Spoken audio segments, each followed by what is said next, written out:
इस वीडियो में हम उपपत्ति पर आधारित एक जीपी के उदाहरण को करेंगे, यानी कि जीपी के एक एग्जाम्पल को करेंगे जो कि प्रूफ बेस्ड है।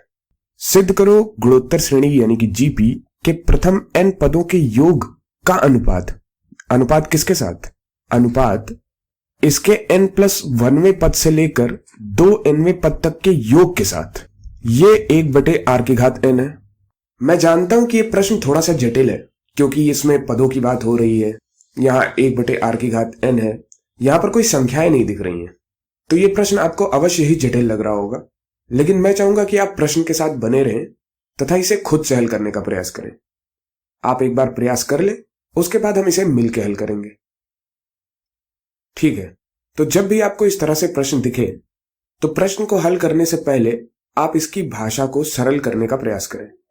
यहां हमसे पूछा गया है प्रथम n पदों के योग का अनुपात। अनुपात किसके साथ? किसी चीज के साथ। तो यहां हमें सबसे पहले प्रथम n पदों का योग ज्ञात करना है, फिर भाग लगा देना है किसके साथ? उसी चीज के साथ जिसके साथ अनुपात पूछा गया है। और वह चीज क्या है जिससे हम भाग लगाएंगे? वह है n+1वें पद से लेकर 2nवें पद तक के योग। इससे हम भाग लगाएंगे। तो यहां पर बहुत सारे शब्द लिखे हुए हैं, लेकिन इन शब्दों का मतलब क्या है? यदि आपको कुछ ना समझ आ रहा हो तो आप n का कोई एक मान ले सकते हैं, कोई संख्या ले सकते हैं। जैसे कि मान लें n = 10 है, तो ये प्रश्न बन जाएगा कि गुणोत्तर श्रेणी के प्रथम 10 पदों के योगफल का अनुपात किसके साथ? 11वें पद से लेकर के 20वें पद तक, क्योंकि जब n का मान 10 रखेंगे तो ये 11वां पद बनेगा और ये 20वां पद। तो 11वें पद से लेकर 20वें पद तक इनका योग, इनके साथ अनुपात किसका? प्रथम n पदों के योग का। अर्थात यदि मैं इस श्रेणी के व्यापक पद को tn से लिखूं तो n का मान जब हमने 10 लिया है तो अंश में क्या आएगा? t1 + t2 + t3 + ... t10, यानी कि प्रथम 10 पदों का योग अंश में आएगा। और बटे हर में क्या आएगा? 11वें पद से लेकर के 20वें पद तक के योग। तो हर में आएगा t11 + t12 .. t20। अर्थात हर में अगले 10 पदों का योग आ रहा है। तो यही काम यदि मैं n के लिए करूं तो यहां पर मैं कह रहा हूं कि श्रेणी के प्रथम n पदों का अनुपात इसके अगले n पदों के साथ हमें ज्ञात करना है। तो ये भाषा अब थोड़ी आसान भाषा लग रही है। और ये जो अनुपात लिखा है यहां पर, प्रथम n पदों का योग बटे अगले n पदों का योग, यही आना चाहिए 1/r⁴n के बराबर। अब जब प्रश्न की भाषा को सरल करके समझ लिया है तो क्या अब इस प्रश्न को आप हल करने का प्रयास करना चाहते हैं?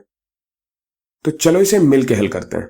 तो यहां हमें ज्ञात करना है प्रथम n पदों का योग बटे अगले n पदों का योग। लेकिन यहां पे एक समस्या है। यहां पे समस्या क्या है कि हमें प्रथम n पदों के योग का सूत्र तो पता है, लेकिन हम अगले n पदों का योग कैसे निकालेंगे ये हमें नहीं पता है, क्योंकि इसका कोई ऐसा सूत्र तो हमने पढ़ा नहीं है। तो अब क्या करेंगे आप? अब ऐसी परिस्थिति में जो करना चाहिए वो ये है कि जिन चीजों को हम ज्ञात नहीं कर सकते हैं उनको हम ज्ञात करने वाली चीजों के रूप में लिख लें। मतलब अज्ञात पदों को ज्ञात होने योग्य पदों में रूपांतरित कर लें। तो इस प्रकार से ये बराबर हो जाएगा, अंश में आएगा प्रथम n पदों का योग और हर में आएगा प्रथम 2n पदों का योग माइनस प्रथम n पदों का योग।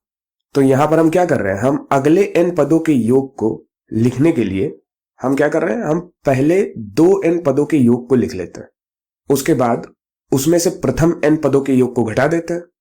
तो हमें क्या मिलेगा? हमें अगले n पदों का योग ही तो मिलेगा, क्योंकि जो बचेगा वो अगले n पदों का योग ही तो बचेगा। तो ये काफी महत्वपूर्ण स्टेप था जो कि इस प्रश्न के लिए किसी जादू से कम नहीं था।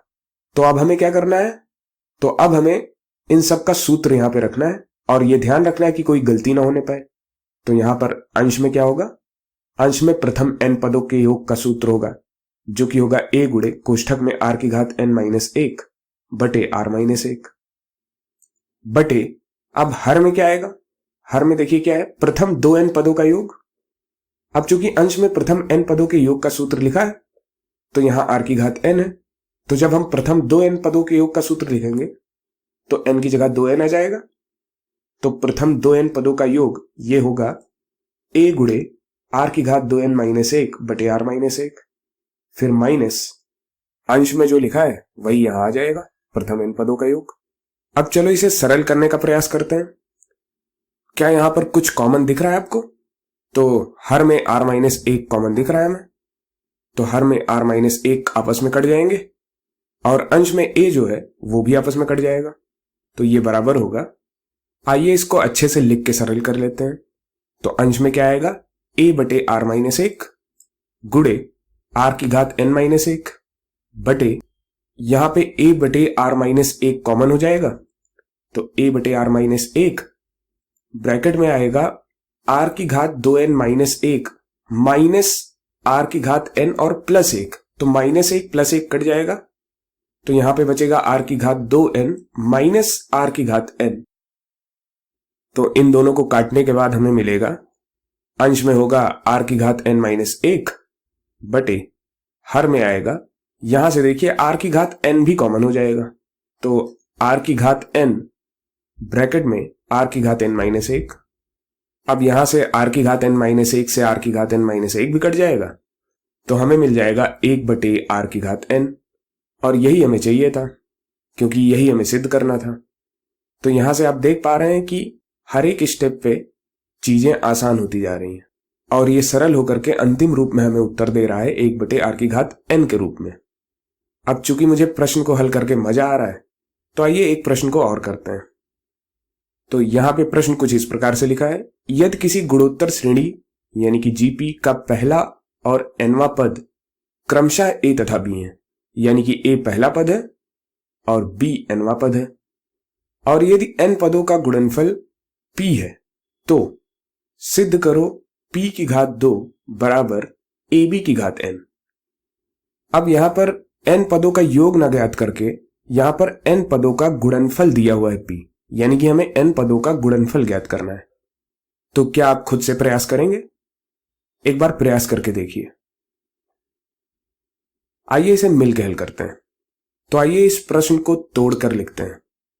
तो चूंकि प्रथम पद a है, मान लेते हैं सार्वनुपात यानी कि कॉमन रेशियो स्मॉल r है, तो प्रथम पद a होगा, इसका अगला पद दूसरा पद a गुणे r होगा, इसका अगला पद तीसरा पद ये a गुणे r⁻2 होगा, क्योंकि जब हम प्रथम पद में r का गुणा करेंगे तो हमें दूसरा पद मिलेगा, दूसरे पद में r का गुणा करेंगे तो हमें तीसरा पद मिलेगा, और यदि हम इसी प्रकार पदों को लिखते जाएं तो हमें nवां पद क्या मिलेगा, nवां पद हमें मिलेगा a गुणे r⁻n-1। अब चूंकि हमें यहां दिया है कि nवां पद b है, तो इसको हम b के बराबर लिख लेते हैं।